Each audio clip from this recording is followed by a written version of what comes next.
성경에는 많은 인물들이 나오고 많은 인물들을 저는 존경하기도 하고 또 닮고 싶어 합니다. 그 중에서도 조금 더 애착이 가는 인물이 있다고 한다면 아마 이 노아라고 볼 수가 있습니다.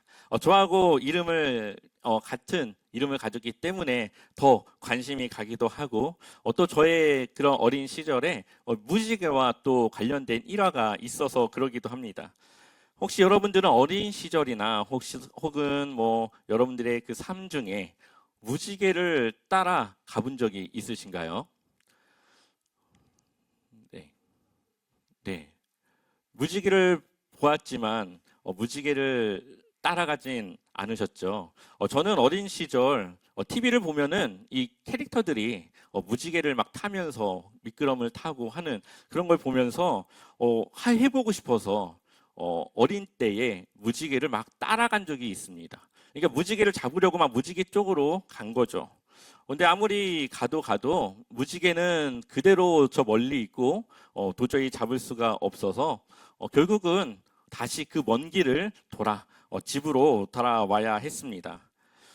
돌이켜 보면 좀 우프고 그런 이야기지만 또 다시 한번 생각해 보면 그러한 모습이 하나님을 잘 알지 못하는 그러한 사람들의 모습이 아닐까라는 생각도 하게 됩니다.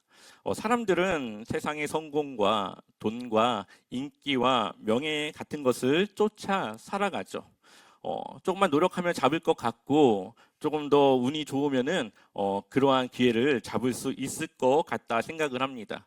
그래서 가까워지는 것 같다가도 결국은 또 멀어지게 되고 그것을 잡으려고 하는 그 시간만큼 또 무언가와는 멀어지게 됩니다.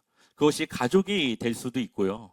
그것이 하나님과의 관계가 될 수도 있고 그것이 나의 시간의 허비가 되기도 하고 여러 가지 우리는 다른 것을 쫓다 결국 삶의 지침과 그러한 어려움에 빠지기도 합니다. 그리고 그것을 다시 회복하려고 뒤를 돌아보지만 결국은 너무 멀어진 관계가 회복되는 것은 쉽지가 않고 또한 가족들의 그 신뢰를 다시 쌓기에는 이미 늦어버린 때라는 것을 깨닫게 됩니다. 여러분들은 어떠십니까? 여러분들은 무엇을 잡고 무엇을 바라보며 가고 계십니까?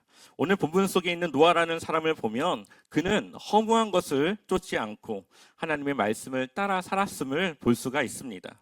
그리고 우리는 그 노아의 모습을 통해 하나님이 원하시는 그 모습을 하나님은 어떠한 사람의 신앙의 모습을 보고 싶어 하시는지를 우리는 알 수가 있는 것이죠. 창세기 6장은 이 세상이 얼마나 죄로 가득했는지를 우리에게 보여줍니다. 우리 창세기 6장 5절 말씀을 우리 같이 읽어보겠습니다. 여호와께서 사람의 죄악이 세상에 가득함과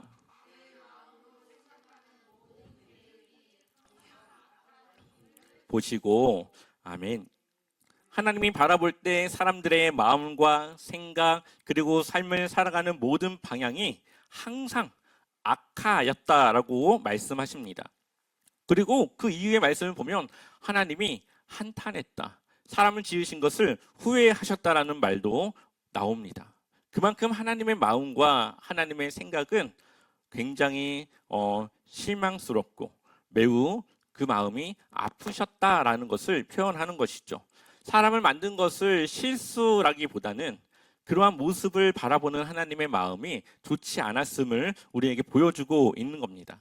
그렇게 온 세상이 까맣게 물들어 있는 그러한 모습 속에 조그마한 하얀색 빛나는 그 사람이 있었는데 그 사람이 바로 노아라는 사람이었죠. 그래서 6장 8절에 보면 그러나 노아는 여호와께 은혜를 입었더라. 그리고 이어서 9절 함께 읽어보겠습니다. 이것이 노아의 족본이라 노아는 의인이요 당대의 완전한 자라 그는 하나님과 동행하였으며 아멘. 노아가 의인이고 하나님과 동행했고 완전한 자라고 하는 것은 그가 악한 세상에 휩쓸리지 않았다라는 것을 우리에게 말하고 있습니다.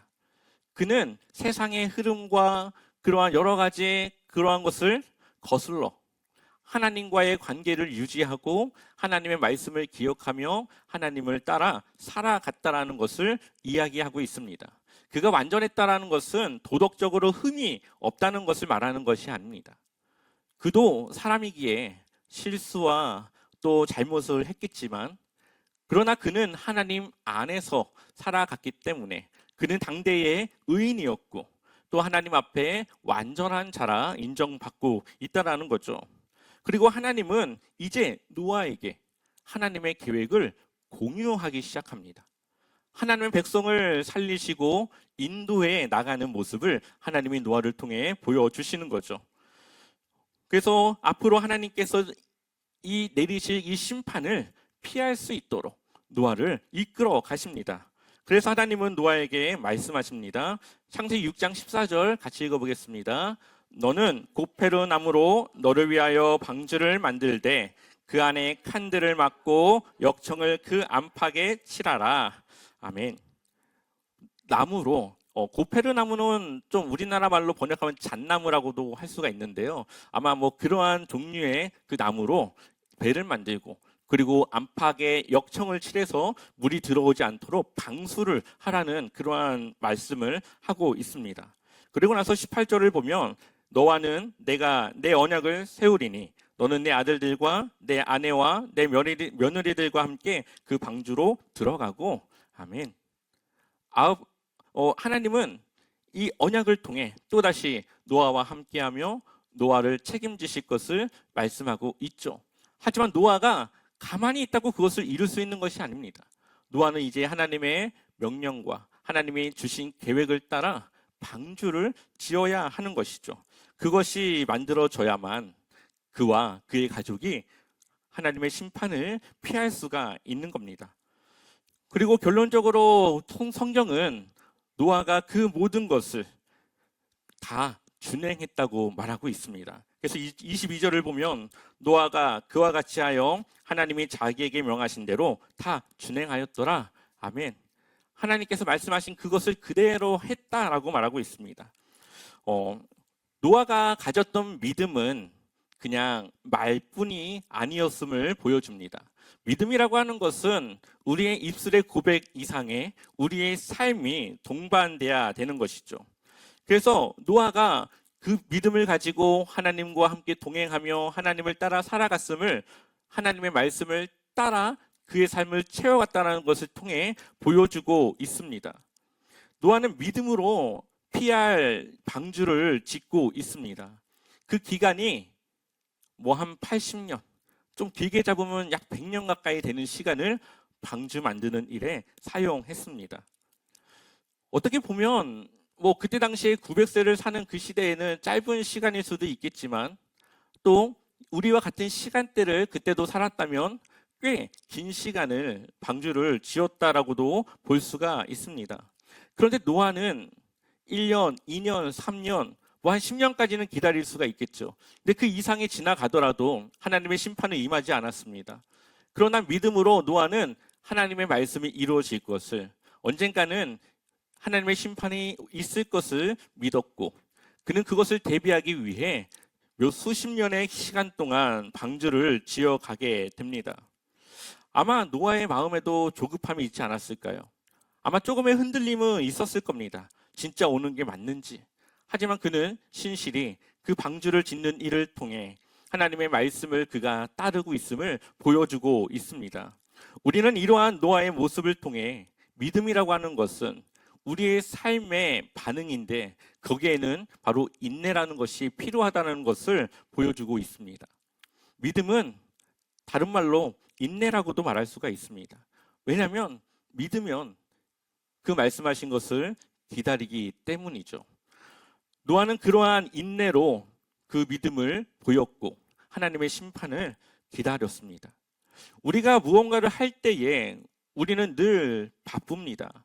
내가 생각한 그 계획과 스케줄대로 그것이 돼야 하고 내 계획과 스케줄대로 하나님께서 그것을 해주셔야 되는데 그것이 되지 않을 때 하나님은 나에게 무관심을 갖거나 하나님은 나를 위한 계획을 행하지 않는다고 생각을 합니다. 그러나 하나님의 계획은 좀 더 뒤에 더 좋은 상황 속에 하나님께서 이끌어갈 계획과 스케줄이 있는데 우리의 믿음은 그것을 너무 조급하게 이해하고 그것을 판단하고 결론을 내린다는 거죠. 그러나 노아는 그때가 어느 때인지 모르지만 하루를 배를 짓는 삶으로 채워갔음을 보여주게 됩니다. 오늘 여기서 나오는 이 방주라고 하는 것은 단지 배를 의미하지 않습니다. 이것을 신학적으로는, 전통적으로 이것을 해석하기로는 이 방주는 예수 그리스도를 상징하는 모형 혹은 예표라고 말하고 있죠. 이 방주라고 하는 것은 이 세상의 심판을 피할 수 있는 유일한 방법이었고 수단이었습니다. 오늘날 여러 사람들이 죄로 인한 영적 심판을 피하고 하나님의 나라를 들어갈 수 있는 방법은 오직 유일한 구원자 예수 그리스도밖에 없음을 바로 이 노아의 방주 사건을 통해 우리에게 보여주고 있는 것이죠. 요한복음 14장 6절 말씀 우리 읽어보겠습니다. 예수께서 이르시되 내가 곧 길이요 진리요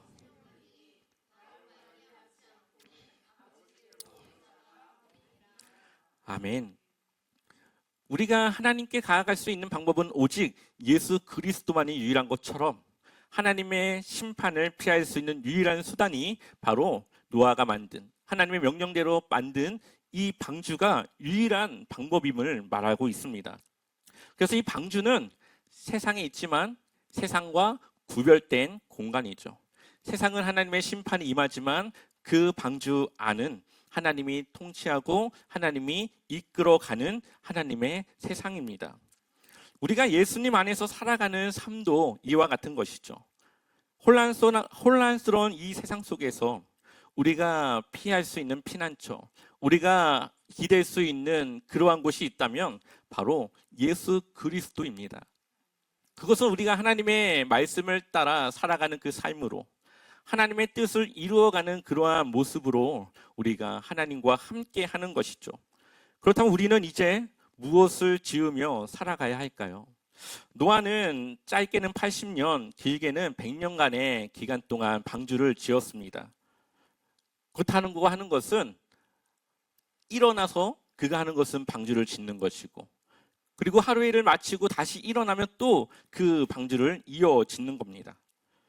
목재를 나르고 나무를 자르고 못을 박고 역청을 칠하고 그는 하나님의 말씀을 기억하며 그가 만들어야 될 방주를 하루하루 조금씩 성실하게 그는 그것을 지어 나갑니다. 세상 사람들이 볼 때는 너무나도 터무니없고 정말로 이해가 되지 않는 행동일 수 있겠지만 노아가 생각할 때는 하나님이 주신 유일한 구원의 방법인 이 방주를 짓지 않으면 안 되는 그러한 상황이었던 거죠. 그것이 노아의 믿음이었고 그 믿음이 그 배를 완성하게 합니다. 그래서 세상의 사람들과 노아는 같은 시간을 살아가지만 노아는 하나님의 그 명령을 따라 방주를 짓는 삶으로 그것을 채우고 세상 사람들은 자신들의 그러한 유익과 자신들의 그러한 개인적인 삶을 가지고 그 하루를 채워갑니다. 그리고 그 결과는 노아와 그의 가족은 구원을 받지만 그렇지 못한 사람들은 구원을 받지 못하게 되죠. 그래서 하나님은 그러한 성실한 노아의 모습을 이렇게 평가하고 있습니다. 창세기 7장 1절을 보면 여호와께서 노아에게 이르시되 너와 내 온 집은 방주로 들어가라. 이 세대에서 내가 내 앞에 의로움을 내가 보았음이니라. 아멘. 방주를 짓기 전에도 하나님은 그를 의롭다 했지만 방주를 성실히 다 지은 노아의 모습을 통해서도 그 의로움을 하나님께서 보았다라고 말씀하고 있습니다.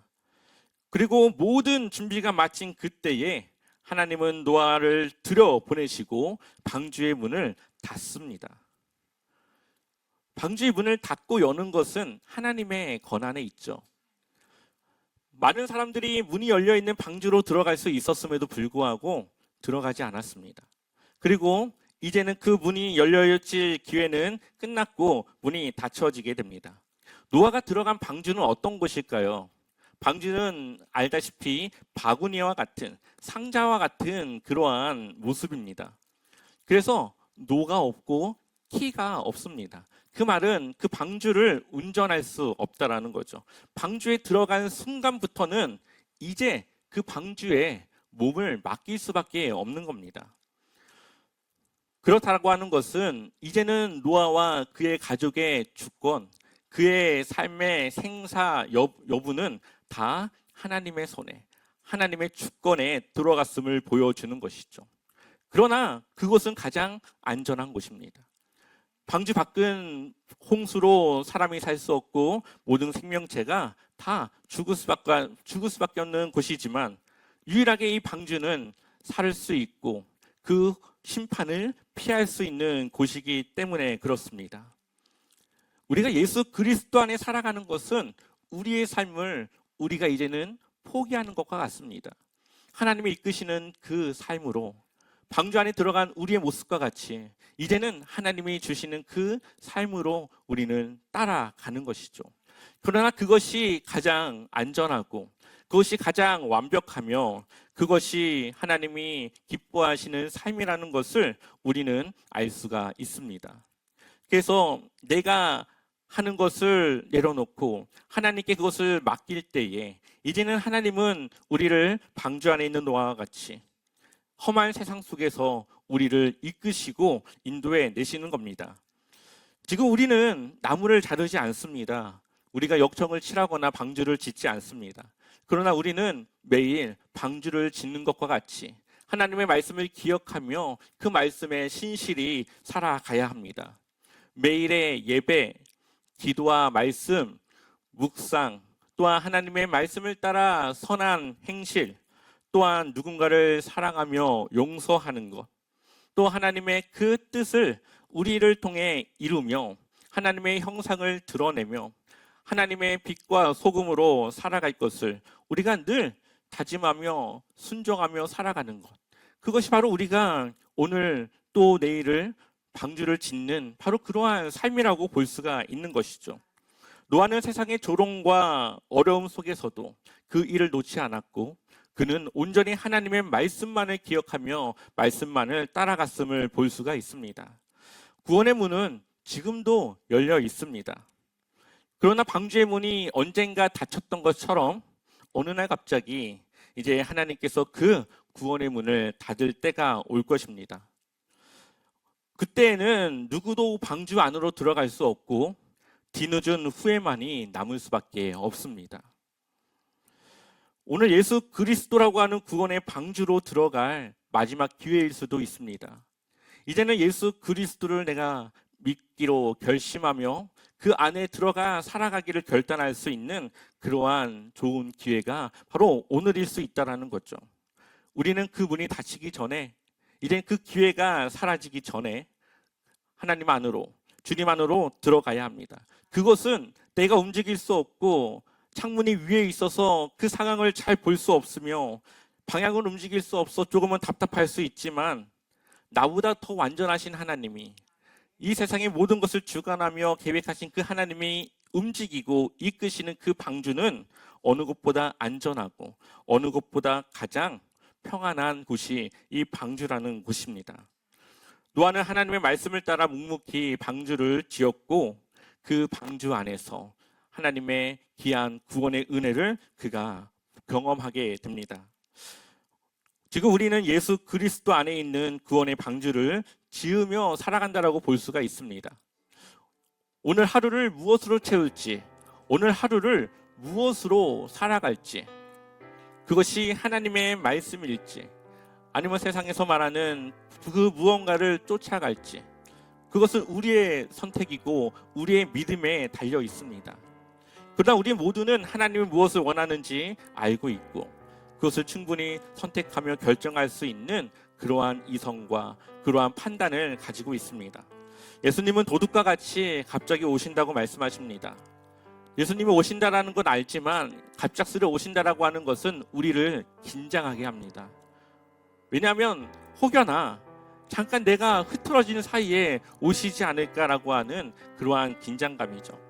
그렇기 때문에 오늘이 될지 내일이 될지 그것이 언제일진 모르지만 우리는 하나님의 말씀을 기억하며 그 하루를 또 주님을 위해 채워 나가는 것, 그것이 바로 노아가 방주를 짓는 것이었고, 그것이 우리가 주님을 기다리는 삶입니다. 그래서 하나님의 구원의 방주 안에서 우리는 이 험한 세상을 피할 피난처가 되고, 우리는 하나님 안에서 또 하나님의 인도하심 속에 그렇게 살아갈 수 있습니다. 이번 한 주간 여러분들의 삶에 그러한 주님의 것들로 채워가길 소망합니다. 그래서 우리의 삶이 더 하나님과 가까워지고 우리의 믿음이 더 단단해지고, 그래서 우리가 내 자신을 하나님의 거룩한 성전으로 지어 나가시길, 그렇게 주님의 귀한 자녀로 세워지시길 축원합니다.